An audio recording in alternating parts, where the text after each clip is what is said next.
Fast bowler محمد عباس نے 2 منفرد سنگ میل عبور کر لیے۔ بنگلہ دیش کے خلاف جاری دوسرے ٹیسٹ کے دوران پاکستان کے تجربہ کار فاسٹ بولر محمد عباس نے 2 منفرد سنگ میل عبور کر لیے۔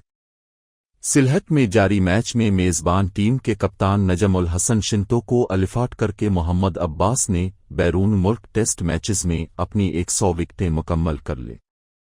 اس کامیابی کے ساتھ 36 سالہ محمد عباس یہ اعزاز حاصل کرنے والے پاکستان کے چھٹے فاسٹ بولر بن گئے۔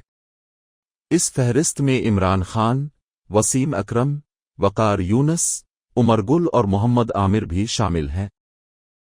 بیرون ملک 100 سے زائد ٹیسٹ وکٹیں لینے والے ان پاکستانی بولرز میں محمد عباس کی بولنگ اوسط 23.02 کے ساتھ سب سے بہترین ہے۔ مجموعی طور پر محمد عباس نے 51 اننگز میں 109 ٹیسٹ وکٹیں حاصل کی ہیں۔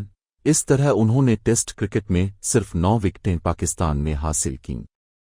اس کے علاوہ ہفتے کے روز انہوں نے اپنے پروفیشنل کرکٹ کیریئر میں ایک اور سنگ میل عبور کرتے ہوئے 1000 وکٹیں بھی مکمل کر لیں۔ قومی فاسٹ بولر نے 884 فرسٹ کلاس، 84 لسٹ اے اور 32 T20 وکٹیں حاصل کی ہیں۔